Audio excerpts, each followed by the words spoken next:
Welcome everyone. सो UPSC 2024 के results आए हैं and we have with us doctor Akash Goyal JS. जैसा कि इनका नाम दिखाता है कि इन्होंने कर रखी है डॉक्टरी। इंडिया में हर बच्चे का सपना होता है कि या तो वो आईआईटी से इंजीनियर बन जाए या किसी अच्छे कॉलेज से डॉक्टर बन जाए। तो आकाश ने मौलाना आज़ाद मेडिकल कॉलेज से डॉक्टरी की और उसके बाद मूव आउट किया सिविल सर्विसेज के सफ़र में, जहां पे उन्होंने सफलता पाई विद द रैंक 117। तो अभी मैं ये कह सकता हूं कि एक doctor turning into the civil servant. तो आइए जानने की कोशिश करते हैं आकाश से ही कि कैसे आकाश ने डॉक्टर से सिविल सर्वेंट बनने का निर्णय लिया या एक डिसीजन पे कैसे पहुंचे। First of all congratulation on clearing one of the toughest examination of the UPSC. Thank you so so much sir. How did it come, like कि दिमाग में यार आया ही कैसे कि भाई डॉक्टर बनना है। पहले मुझे ये बताओ डॉक्टर क्यों बनना था। ये यूपीएससी में भी इंटरव्यू में क्वेश्चन पूछ लिया करता होगा पैनलिस्ट। डेफिनेटली। नाउ डॉक्टर से सिविल सर्वेंट। अब मुझे लेकिन यूपीएससी वाला आंसर नहीं चाहिए, मुझे आंसर चाहिए जो आपका अपना मन का था, क्योंकि हम मार्क्स नहीं दे रहे यहाँ पे। सर मेडिकल का प्लान तो मेरा तब बना था, एक्चुअली मेरी सिस्टर भी डॉक्टर है, तो उस टाइम उसका एमबीबीएस में एडमिशन हुआ था और मैंने अपने अराउंड देखा था कि डॉक्टर्स एक बहुत ही प्रेस्टिजियस जॉब थी और मुझे बहुत वो लगा था कि मैं इसको कर सकता हूँ क्योंकि मैंने देखा है किसी को जाते हुए। तो मैं उससे बहुत इंस्पायर हुआ था, तो मैंने सोचा करते हैं, मैं कर लूँगा इसको क्लियर। और वो हो भी गया था। लाइक मेरे फर्स्ट अटेम्प्ट में ही I have got the rank 204 all India. Nice. So बहुत मेरे ईजिली हो गया था, तो इसलिए मुझे उसकी बहुत ज़्यादा वो भी नहीं थी उस टाइम तक। बट जब मैं एमबीबीएस में आया तब मैंने देखा कि यार यहाँ पे बहुत पढ़ना पड़ता है और बहुत वाट लगती है। तो मैंने वो किया, कंटिन्यू किया एंड मेरे को मज़ा भी आता था वहाँ पे। देन बट स्टार्टिंग से मेरे घर वाले जो थे वो बोलते थे कि हाँ आईएएस कर सकता है ये, क्योंकि हरियाणा में बहुत कल्चर है इस सब चीज़ों का। तो उस टाइम मैं उनको कहता था कि नहीं यार बाद में देखेंगे, अभी मेडिकल करते हैं, अगर बाद में कभी मन किया तो ठीक है। तो मेडिकल में आके मैंने छोड़ दिया था ऑलमोस्ट। फिर जब कोविड हुआ तो मैं फाइनल ईयर में था अपने, तब जो फर्स्ट वेव आई थी उसमें हमें काम पे नहीं बुलाया था, तो हमें बहुत वो था कि मेरे को बहुत टाइम मिला कि सोचते हैं। फिर एक दो फ्रेंड्स ने कहा कि हाँ यार वो भी निकल रहे हैं इस साइड कि आईएएस के लिए प्रिपेयर करते हैं। तब मैंने रिसर्च किया, कुछ एक सीनियर से बात की मैंने, तो मेरे को काम बहुत अच्छा लगा कि यार ये लोग बहुत अच्छा काम कर रहे हैं, आईएएस आईपीएस सब। और कोविड में तो उन्होंने बहुत ही अच्छा काम किया था। तो मैंने सोचा कि लेट्स ट्राई, कि मैंने थोड़ा सब्जेक्ट्स देखे कि क्या करना होता है, मुझे वो भी बहुत अच्छे लगे कि करंट अफेयर्स वगैरह से। तो मैंने उसको कंटिन्यू किया फाइनल ईयर में, तो उस वहाँ से फिर मैं इस लाइन में शिफ्ट हो गया था। अब वन बाय वन कुछ क्वेश्चंस पकड़ते हैं आपकी कन्वर्सेशन से। आपने मेरे से बोला आकाश की फर्स्ट अटेम्प्ट में नीट क्रैक कर लेना और डॉक्टर बन जाना एक तरह से। हाँ जी। सेकंड, यूपीएससी में आते ही 3 अटेम्प्ट लग गए। तो ये जो जर्नी थी, जिस इंसान को फर्स्ट अटेम्प्ट में सब कुछ लेने की आदत हो, हासिल करने की आदत हो, उसको 3 अटेम्प्ट लगे लिस्ट में आने में। तो दोनों में डिफरेंस, तो जो फर्स्ट और सेकंड अटेम्प्ट के हार्ट ब्रेक्स थे, how did you handle. Like बहुत टफ था। आई गेस उस टाइम स्टार्टिंग में मैं अपने घर वालों को बोलता था कि अगर नीट पीजी करूँगा तो वो भी फर्स्ट अटेम्प्ट में हो जाएगा, यूपीएससी करूँगा तो वो भी फर्स्ट अटेम्प्ट में हो जाएगा, कोई दिक्कत नहीं है, मैं निकाल लूँगा। बट यहाँ आके लगा कि नहीं, लक फैक्टर भी बहुत ज़्यादा है। लाइक और हार्डवर्क भी बहुत ज़्यादा लगेगा। मैंने इंटर्नशिप में स्टार्ट किया, उस टाइम मुझे ज़्यादा टाइम नहीं मिलता था, बट उस टाइम भी मैंने टारगेट किया था कि एटलीस्ट प्रीलिम्स तो मैं क्लियर कर दूं, ताकि अगर बाद में कभी अटेम्प्ट देना पड़े तो प्रीलिम्स में प्रॉब्लम ना आए। तो उस टाइम प्रीलिम्स रुक गया था, कि प्रीलिम बहुत कम मार्क्स से रुका था, बट रुक गया था। तो स्टिल मैंने कहा कि ठीक है, इसको मैंने डेडिकेटेड अभी तक टाइम नहीं दिया। तो उस टाइम उतना हार्ट ब्रेक नहीं था और ना मैंने किसी को बता रखा था उस टाइम अपने एक्सटेंडेड फैमिलीज़ को, तो वो बहुत ठीक था। बट उसके बाद फिर मैंने सोचा कि 1 साल इस पर पूरा देते हैं डेडिकेटेड, ये डिज़र्व करता है ये वाला एग्ज़ाम। तो उस टाइम मैंने लिटरली सब कुछ सही किया था, मैंने पूरी गाइडेंस सब कुछ लिया और प्रॉपर टाइम पे मैंने आंसर राइटिंग स्टार्ट की। बट जब उसमें इंटरव्यू तक भी पहुंचा फिर मैं, उसमें लिस्ट में नहीं आया, तब वो बहुत गंदा था उस टाइम, वो वाला फेज़। लाइक 16 अप्रैल को वो आया था लास्ट ईयर, और वो बहुत गंदा फेज़ था कि ना उठने का मन कर रहा है, एंड लिटरली ऐसा था कि अब मैं किधर जाऊँ, क्योंकि नीट पीजी का एग्ज़ाम भी ऑलमोस्ट आसपास ही था, जो बैकअप ऑप्शन था उसके लिए मैंने प्रिपेयर नहीं किया था, क्योंकि मैं एक्सपेक्ट कर रहा था कि लिस्ट में तो आ रहा है। और उसमें भी मेरे मार्क्स जो कम थे वो थे इंटरव्यू और एसए में। तो मेरे को लिटरली कुछ भी पता नहीं था कि अब नेक्स्ट ईयर करना क्या है, क्योंकि यहाँ पे इम्प्रूवमेंट बहुत अनप्रिडिक्टेबल है। बट स्टिल मतलब घर वालों ने बहुत सपोर्ट किया कि ठीक है दे ले, क्या कोई दिक्कत नहीं है, हो जाएगा इम्प्रूव, इसमें भी मेहनत करेंगे और इसमें कुछ चेंजेस लाएंगे और हो जाएगा। तो मैंने कहा ठीक है करते हैं। तो उसके बाद फिर वहाँ से पिकअप करके अब फाइनली लगा कि हाँ यार सब कुछ अलाइन हो रहा है, कि मेंस भी अच्छा गया फाइनली, नहीं तो सब लोगों के एक ना एक पेपर में कुछ ना कुछ कमी रह जाती है, मेरे ऑलमोस्ट सारे अलाइन गए, इंटरव्यू भी अच्छा गया। तो उससे लगा कि हाँ everything has to align in this process, और उससे ही रैंक आई फिर। अभी आपने एक और बात की कि हरियाणा में कल्चर है आईएएस आईपीएस का, तो हरियाणा में एक और कल्चर है, दैट इज स्पोर्ट्स कल्चर। तो आकाश, एक मिथ होता है जनरली कि जब हम स्पोर्ट्स के लिए प्रिपेयर करते हैं या किसी कंपटीशन के लिए प्रिपेयर करते हैं, तो स्पोर्ट्स प्रिपेयर करेंगे तो एकेडमिक्स छूट जाएगा, एकेडमिक्स प्रिपेयर करेंगे तो स्पोर्ट्स छूट जाएगा। इन सच केस मैं आपसे इसलिए जानना चाहूँगा, बीइंग अ हरियाणवी बॉय, ठीक है, आप हरियाणा से बिलोंग करते हैं, यहाँ स्पोर्ट्स कल्चर है, क्या आपने नीट के टाइम पे बिल्कुल साधुवाद ले लिया, मतलब बिल्कुल साधु की तरह जीवन चले गए, आइसोलेट हो गए, स्पोर्ट्स से दूर हो गए? सेम चीज़ आपके साथ हुई यूपीएससी में, या स्पोर्ट्स वाला कल्चर जो जेनेटिक्स में है हरियाणा की वो रहा आपके साथ? नहीं सर, बिल्कुल था एक्चुअली। ऑब्वियसली उससे तो कम हो गया था जितना मैं पहले खेलता था, लेकिन स्टिल था। और हरियाणवी गेम्स तो नहीं थे, बोल दो रेसलिंग और कबड्डी तो नहीं खेलता था मैं, बट क्रिकेट और बैडमिंटन ज़रूर खेलता था जब भी मुझे टाइम मिलता था। इनफैक्ट वो मेरे को ज़्यादा रिफ्रेशिंग लगता था कि हाँ यार इससे और पढ़ाई हो रही है, तो मेरे को बहुत अच्छा लगता था उसको खेलना। और रेगुलर तो नहीं खेल पाता था मैं, बट हाँ जब भी मुझे मौका मिला, फ्रेंड्स जब भी मिले, मैं ज़रूर खेलता था और अच्छा ही रहता था उससे। आकाश, अगेन थोड़ा सा मेडिकल वाली साइड पे चलते हैं। बीइंग अ डॉक्टर एक हाई पेइंग जॉब दिखती है, क्योंकि आपका कॉलेज बहुत ही अच्छा था, मौलाना आज़ाद मेडिकल कॉलेज, काफ़ी लोगों के नसीब में नहीं होता, but high paying job. Then as you said कि एक बार को लगा कि नीट पीजी के लिए भी प्रिपेयर करके बैकअप और स्ट्रॉन्ग कर लिया जाए, तो कभी ऐसा ख्याल आया कि यार यूपीएससी छोड़ ही देते हैं अब? बिल्कुल था। लास्ट ईयर मैंने ऑलमोस्ट सोच लिया था कि यार इसमें वापस जाने का कोई फ़ायदा नहीं है, बहुत अनप्रिडिक्टेबल है, कि अगली बार भी अगर सेम ही चीज़ होती है कि इंटरव्यू और ऐसे में कम मार्क्स आते हैं, तो क्या एक साल प्रॉपर वेस्ट, एंड कोई स्किल बूस्ट नहीं हो रही है यहाँ से, कि आप वही सेम सिलेबस पढ़ रहे हो। तो बहुत वो लगता है कि स्टिग्नेशन आ रहा है, और आप देखते हो अपने साथ वाले लोगों को कि उनका पीजी कंप्लीट होने वाला है, तो डेफिनेटली वो बहुत टफ होता है। इनफैक्ट वो भी आपके काफ़ी ऐसे देखते हैं कि अरे ये अभी भी तैयारी कर रहा है और हार्ड वर्क ट्राई कर रहा है, बट हो नहीं रहा, तो वो बहुत टफ होता है। तो मैंने ऑलमोस्ट सोच लिया था कि हाँ लास्ट ईयर तो कि मैं छोड़ रहा हूँ इसको और नहीं कर रहा है इसको आगे परस्यू, क्योंकि और मैं तो इस बार भी इनफैक्ट नीट पीजी के साथ साथ तैयारी कर रहा था कि अगर नहीं होता है तो अभी 2 महीने में नीट पीजी वापस है, एंड मैं वो देख के एंड देन कोई ब्रांच उठा लूँगा उससे। तो मेरा यही प्लान था। Okay, so indirectly you give the significance कि प्लान बी का एक्चुअली क्या इंपॉर्टेंट रोल होता है किसी भी एस्पिरेंट की लाइफ में। तो डोंट यू थिंक कि प्लान बी के बारे में आपने बहुत जल्दी सोच लिया, क्योंकि उस टाइम पे सिर्फ सेकंड अटेम्प्ट हुआ था, थर्ड अटेम्प्ट में तो सिलेक्शन भी आ गया हमारे पास, तो don't you think it was too early? अगर आपको सजेस्ट करना हो जो एस्पिरेंट्स हैं जिनको प्लान बी एग्जीक्यूट करना है, तो at what time they should go for the plan B? I think जब आपको लगे कि आप सब कुछ ट्राई कर चुके हो, लाइक सेकेंड अटेम्प्ट में मेरा ऐसा था कि मैं सब कुछ ट्राई कर चुका था, मैंने अपना पूरा दे दिया था, सिलेबस कंप्लीट था, आंसर राइटिंग कंप्लीट थी, like 30-40 test between the prelims and mains, तो वो सब कुछ रेडी था, आंसर मार्क्स अच्छे आ रहे थे, तो वो सब सपोर्ट भी कर रहे थे कि अच्छे लिख रहा हूँ मैं आंसर। तो उसके बाद मुझे लगा कि अब बहुत ज़्यादा वो नहीं है, और मार्कशीट भी आई तो उसमें भी दिखा कि सिर्फ एस्से और उसमें, और एस्से भी मैंने बहुत ज़्यादा लिखे थे, तो वो बहुत ही लक फैक्टर लगा मुझे। तो जब ये लगा तो मुझे लगा कि अब प्लान बी का बहुत ज़्यादा ज़रूरत है, क्योंकि तैयारी मैं कर चुका हूँ ऑलमोस्ट। अब मेरे पास कुछ बहुत ज़्यादा वो नहीं है कि मैं बैठ के प्रॉपर एक साल कुछ और बूस्ट कर सकता हूँ, सिर्फ इम्प्रूवमेंट चाहिए। तब प्लान बी आप एक्टिवेट कर सकते हो, या फिर एटलीस्ट प्रिपेयर कर सकते हो कि प्लान बी हो आपके पास। टू समराइज इट, जब आप लोगों को लगेगा कि यार अब मेरे अंदर जितना था मैं इस एग्जाम को दे चुका हूं और उसके मुताबिक थोड़ा सा रिजल्ट भी आ गया है, फॉर एग्जांपल इंटरव्यू स्टेज पहुंच गए या मेंस में अच्छा स्कोर पहुंच गया है, तो you can opt for the plan B to be on the safer side, because uncertainty इस एग्जाम में है। ऐसा नहीं बोल सकते कि बहुत ज़्यादा सर्टेन है ये examination. Now coming to the prelims वाला साइड, पहली बार प्रीलिम्स नहीं हुआ, फिर 2 बार लगातार हो गया, क्या स्ट्रेटेजी चेंज कर दिया यार हमने प्रीलिम्स में ऐसा?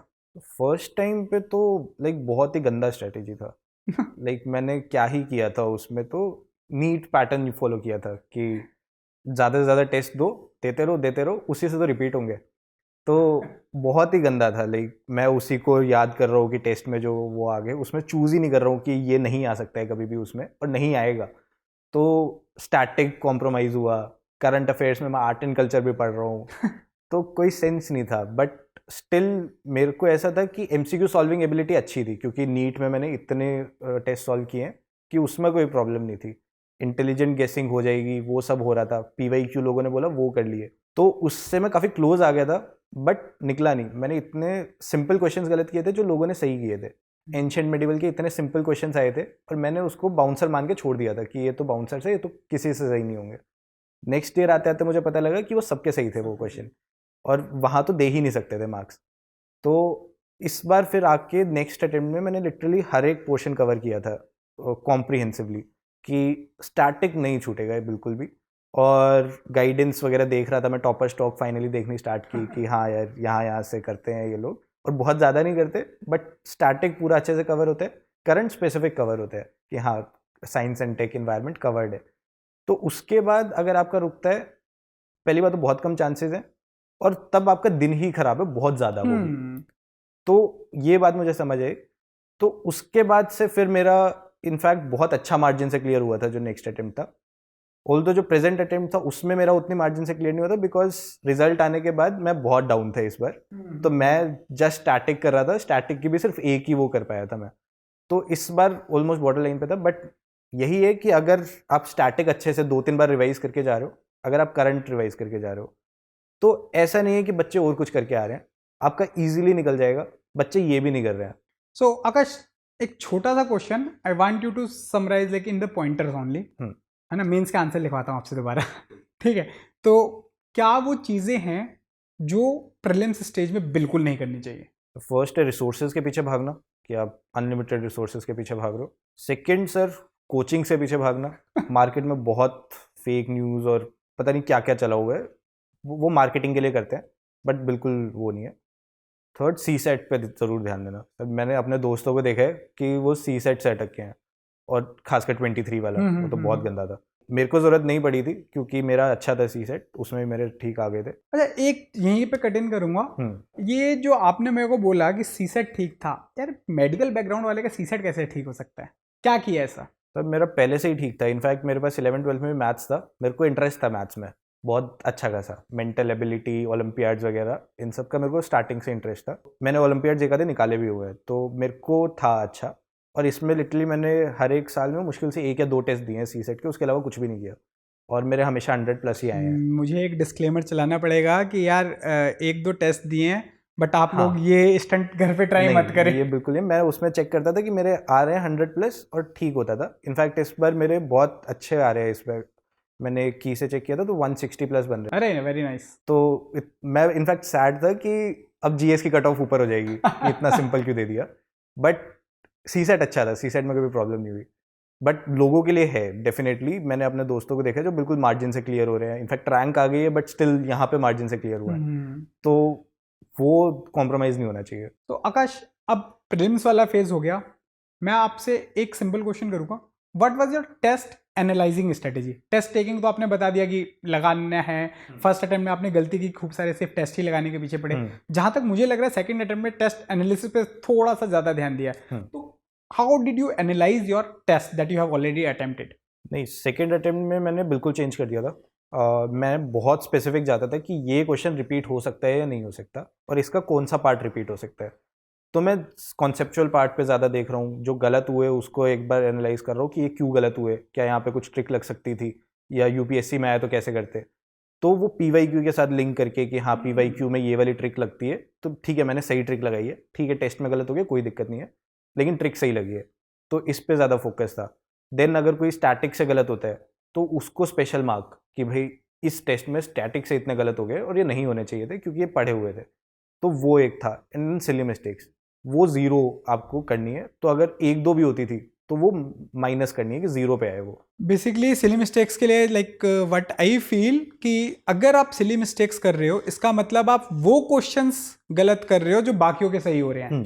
इट मींस मार्जिन बढ़ रहा है आपका बहुत ज्यादा। This is how the things are. वही कि आपने वर्ड नहीं पढ़ा सिंपल, की कॉन्स्टिट्यूशन नहीं पढ़ा, नॉट नहीं पढ़ा, तो that is totally like 2.66 marks आप जस्ट गिफ्ट करके आ रहे हो, आपको कहीं कवर करने होंगे वो। बहुत अच्छी बात बोली, it's not -2 rather than -2.67। Fair enough. Akash, mains की ओर आते हैं। इस जर्नी में जैसे हम बात करते हैं, मेंस पहली बार में ही क्लियर किया, सेकेंड बार में तो रैंक भी आ गई और स्कोर भी इम्प्रूव हो रहा है. What is the hack of mains? तो मेंस का मेरे को सबसे बड़ा हैक तो ये लगता है कि पेपर कंप्लीट करना. वो बहुत बड़ा हैक है. लाइक स्टार्टिंग में मेरे को फर्स्ट टेस्ट में 4.5 घंटे लग गए थे और मार्क्स भी गंदे आए थे, तो मैं लिटरली ऐसे था. लेकिन मेरे को एक चीज़ समझ आई थी कि मेंस सिर्फ वो इनर्शिया ज़्यादा है, आप लिख वही सेम चीज़ रहे हो. मैं उस टाइम तुक्के मार के आया था कि यार पता नहीं ये होगा कि नहीं, चलो लिख देते हैं. बाद में मैंने आंसर्स देखे तो वही था. तो मेरे को बाद में समझ आया कि सब लोग वही लिख रहे हैं. टॉपर्स कॉपी में भी ऑलमोस्ट वही लिखा है, बट उसको अरेंज बहुत अच्छे से किया है और उनके रिफ्लेक्सेस में बहुत अच्छे से है कि वो उनको पता है कि कैसे ब्रेक करना है क्वेश्चन को, और वो उनको उसी टाइम आता है कि देखते ही. तो इसलिए वो तेज़ लिख पाते हैं. और मैं स्लो इसलिए क्योंकि मैं एक एक स्टैटिक से उठा रहा हूँ. सोच रहे हो आप हाँ, बार बार. हाँ. तो राइटिंग स्पीड, क्योंकि डॉक्टर हूँ, वहाँ प्रॉब्लम नहीं है, बट सोच के अगर आप लिखोगे दैट इज़ अ प्रॉब्लम. अगर मैं ओपीडी में बैठा हूँ, अगर मेरे को सारी ड्रग्स याद है, मैं वो बहुत जल्दी लिख देता हूँ. बट यहाँ पे अगर स्पीड प्रॉब्लम आ रही है, दैट इज़ बिकॉज मैं सोच नहीं पा रहा. और मोस्टली बच्चों में मुझे यही लगती है कि राइटिंग स्पीड ठीक होती है जनरली सबकी, बट सोचने की एबिलिटी बहुत स्लो होती है. तो वो मैंने इंप्रूव कर ली थी. लाइक ऑलमोस्ट प्रीलिम से पहले ही मैंने ये देख लिया था कि मैं कंप्लीट कर दूंगा इसको, और डिसेंट मटेरियल भी था. प्रीलिम्स के बाद लिटरली मैंने बहुत टेस्ट लगाए कि हाँ टेस्ट पे देते हैं और इसी से इम्प्रूव करेंगे. तो मेरे को अच्छा गया था, मेंस भी अच्छा गया था, और उसमें भी मैंने एक ही टारगेट रखा था कि पेपर कंप्लीट करना है, कॉर्नर टू कॉर्नर भरना है. आगे वो सेलेक्ट करेगा कि उसको क्या चीज़ें पसंद आती है, और डिमांड हिट करनी है स्पेशली. Fair enough. यार आकाश, बीइंग डॉक्टर, मेडिकल साइंस लेना लाजमी था क्योंकि स्ट्रेंथ है आपकी. बट डू यू थिंक, ये मैं बिगनर्स के लिए क्वेश्चन पूछ रहा हूँ बेसिकली, कि अगर कॉलेज में अच्छी पढ़ाई नहीं किए तो सेम ऑप्शनल रख लो, और यू थिंक कि कॉलेज में कैसी भी पढ़ाई की हो सेम ऑप्शनल रखोगे, इट विल हेल्प? मतलब क्या चल रहा था माइंड में जब मेडिकल साइंस लिया, और क्या सजेस्ट करोगे आप? सर मेडिकल साइंस मेरा कॉलेज में काफ़ी अच्छा था. अच्छा. तो मेरी डिस्टिंक्शन भी आई थी एक दो में, तो डेफिनेटली मेरा बनता था कि 5 साढ़े 5 साल दिए हैं, वही सिलेबस ओवरलैप कर रहे हैं, तो कोई बाउंसर क्वेश्चन भी आएगा, आई विल हैंडल. मैं कुछ ना कुछ तो लिख के आऊँगा जो सबके लिए बाउंसर होगा. तो मेरे पास एडवांटेज थी. इनफैक्ट मेरे इस वजह से मार्क्स भी अच्छे आए उसमें, वन ऑफ द हाईएस्ट थे उस टाइम, 287. तो आई वॉज हैप्पी. और बट ये देख के लगता था डेफिनेटली कि कुछ लोगों ने एंथ्रोपोलॉजी लिया एंड 308 मार दिया फर्स्ट उसमें, और ऐसे ऐसे स्कोर आ रहे हैं 310 और ये सब. तो लगता था यार मैं भी ले लेता हूँ, और इतना ज़्यादा. बट ये सेफ ऑप्शनल है कि अगर आपको पता होता है कि आप इतना लिख के आओगे आपको इतने आएंगे, टेक्निकल ऑप्शनल है. बट ह्यूमैनिटीज़ में मैंने देखा है कि आपके एक बार 300 आ रहे हैं, अगली बार आपके 250 भी आ सकते हैं. तो वो बहुत एक प्रॉब्लम है. बट मैं ये कहूँगा कि अगर आपने कॉलेज में अच्छे से किया है तो आपको डेफिनेटली वही ऑप्शनल लेना चाहिए. अगर आपने अच्छे से नहीं किया बिल्कुल भी, तो आपको चेंज कर लेना चाहिए, क्योंकि आपके जैसे और लोग हैं जो कॉलेज में बहुत अच्छा किए हुए हैं, उनको एडवांटेज ऑलरेडी है वहाँ पे. तो आप उनसे compete कर रहे हो अल्टीमेटली, तो उनसे आप हमेशा पीछे रहोगे जब तक कि आप बहुत सिग्निफिकेंट एक वो नहीं मार देते. तो ये प्रॉब्लम है. Okay, now coming to your early life, again college life से ही रिलेट कर रहा हूँ. यू स्टार्टेड अर्ली, तो अर्ली एक एडवांटेज लिया था कि लास्ट ईयर की कॉलेज लाइफ में चलो मस्ती मजाक नहीं करते, और थोड़ा कोविड का टाइम था शायद, तो उसकी वजह से भी, and U turn into the preparation. So do you think it is one of the wise step that you took, that's why you are here in the third attempt, और वरना लोगों को 5-5, 6-6 अटैम्प्ट भी लग जाते हैं? मतलब वाइज सर एक्चुअली क्या हुआ कि मैंने लास्ट ईयर में स्टार्ट तो किया, बट इंटर्नशिप हमारी बहुत हेक्टिक थी और कोविड में भी हुई, और मैं डेफिनेटली वो मिस भी नहीं करना चाहता कि लास्ट टाइम है, तो मैंने मज़े भी बहुत किए उसमें. In fact that was one of the reason कि प्रीलिम्स में मेरे को बहुत ज़्यादा उम्मीद ही नहीं थी फर्स्ट वाले में कि यार पता नहीं लास्ट तक आते आते ऐसा हो गया था कि यार पता नहीं निकलेगा नहीं निकलेगा. नहीं तो मैं हमेशा कॉन्फिडेंट रहता हूँ कि निकलेगा, मैं हमेशा हाइपर पॉजिटिव ही रहता हूँ. तो बट इसमें नहीं था. बट ये था कि आई गेस दोनों चीज़ें होनी चाहिए. कॉलेज टाइम बार बार नहीं आता, तो वो इन्जॉय आपको कर लेना चाहिए, वो once in a life time thing है. बट थोड़ी थोड़ी तैयारी आप स्टार्ट कर दीजिए तो आपको बहुत बेस मिल जाता है बहुत अच्छा. तो वो बहुत इंपॉर्टेंट है, आपको बैलेंस करना पड़ेगा दोनों चीज़ों को. तो Akash, can we conclude in this case कि फर्स्ट अटैम्प्ट देना है या नहीं देना, ये भी डिसाइड थोड़ा कर लेना चाहिए? क्योंकि अगर जैसे आपने अपनी स्टोरी शेयर की, मुझे ऐसा लगता है कि फर्स्ट अटैम्प्ट नहीं देना चाहिए था. मतलब अगर मैं आपके साथ उस टाइम रहा होता तो शायद मैं नहीं देने देता. हो सकता है कि मेरी स्ट्रैटेजी बहुत गंदी थी, बट मेरे को लगा था कि मेरी स्ट्रैटेजी सही है, तो मैं उस हिसाब से अगर देखूँ तो उस हिसाब से सही स्टेप था. अगेन क्वेश्चन चेंज कर दूंगा फिर मैं. आपको लगा था, आपका एक्सपीरियंस बिल्कुल नहीं था, तो इन सच केसेस गाइडेंस का एक बहुत इंपॉर्टेंट रोल आ जाता है. तो how do you think how guidance has played role in your life? be it I will start with the NEET, then you have to move to the UPSC. Basically it's about the guidance. Sir NEET में तो मैं बोलूँगा कि it's more like कि आप याद करो और बहुत ज़्यादा गाइडेंस का वो नहीं है। आपको बहुत ज़्यादा सिर्फ रटना है, क्वेश्चन सॉल्व करने हैं, तो डाउट सॉल्वर चाहिए कोई।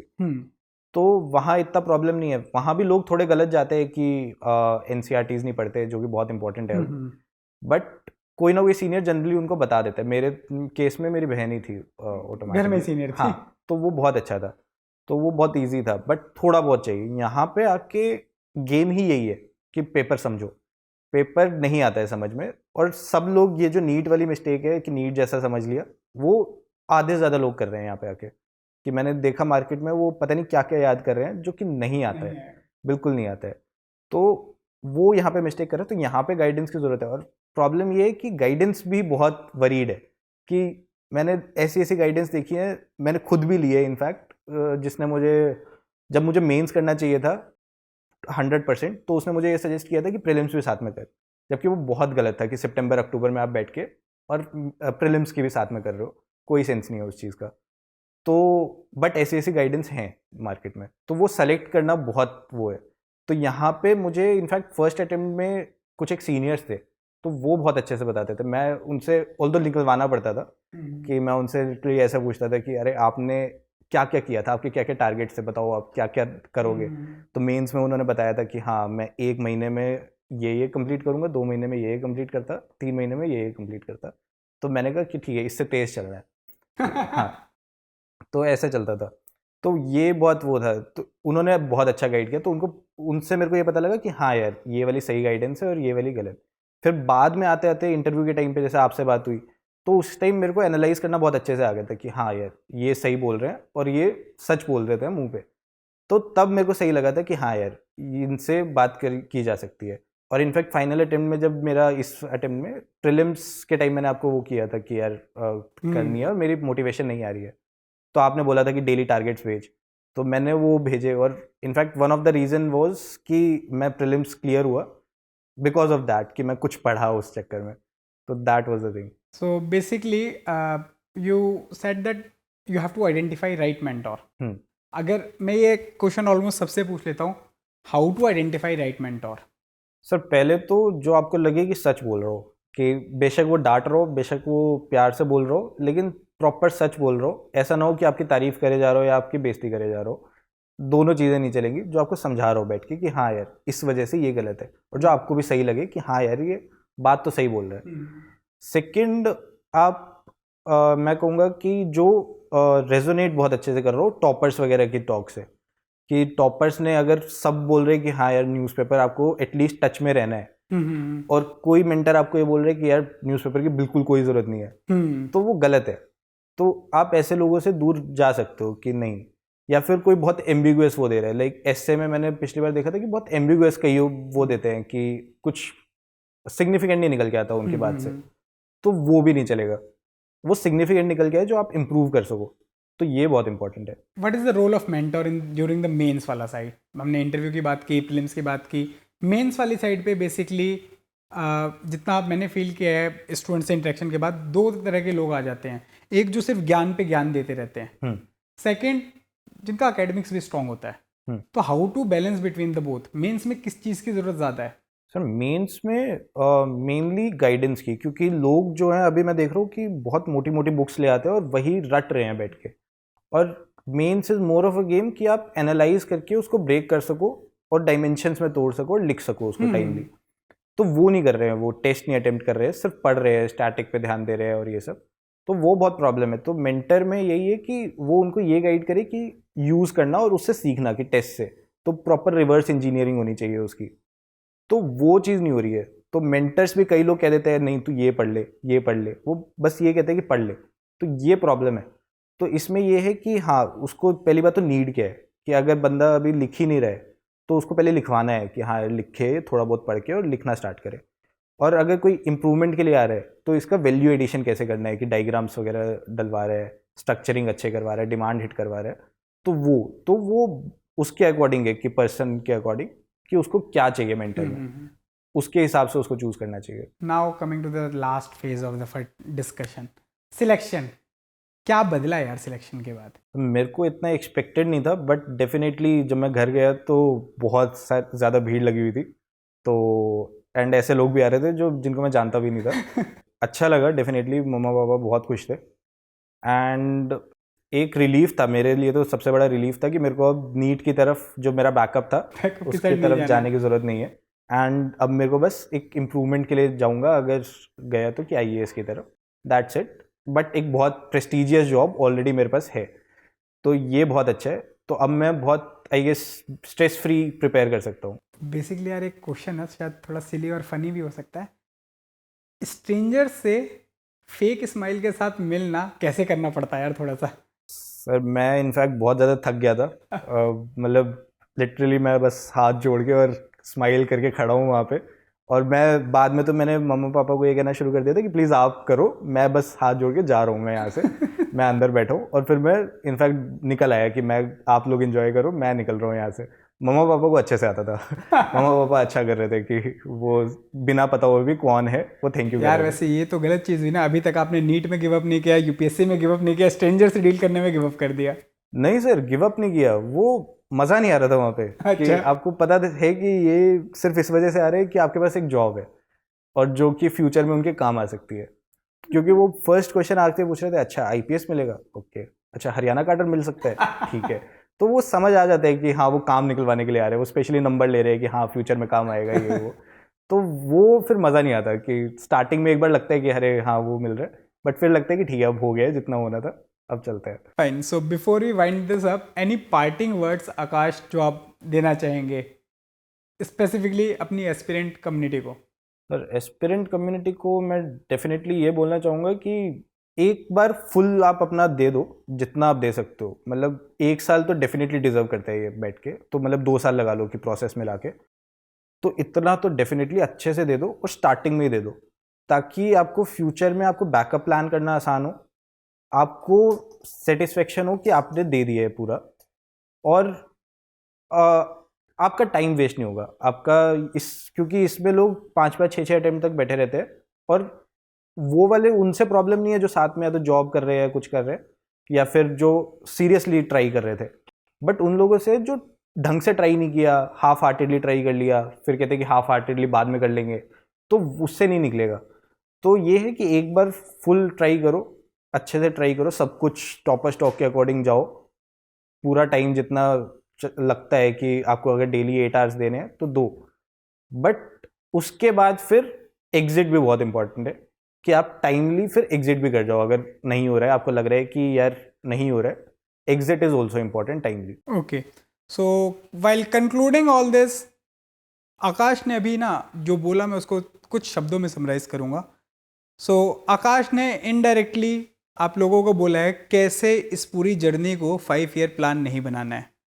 स्टार्टिंग के 2 इयर्स बिल्कुल फुल फोकस राइट गाइडेंस के साथ आप लग जाइए, सो दैट जो आपके लेटर ईयर्स हैं, अगर आपने 3+ अटेम्प्ट्स दे दिए हैं, आप उसको कन्वर्ट कर सके अपने प्लान बी की ओर।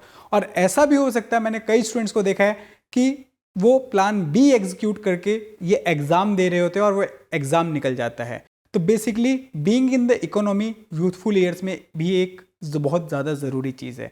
On this note that you must have learn many good things about the examination. आकाश की जर्नी से आप लोगों को काफ़ी सीखने को मिला होगा।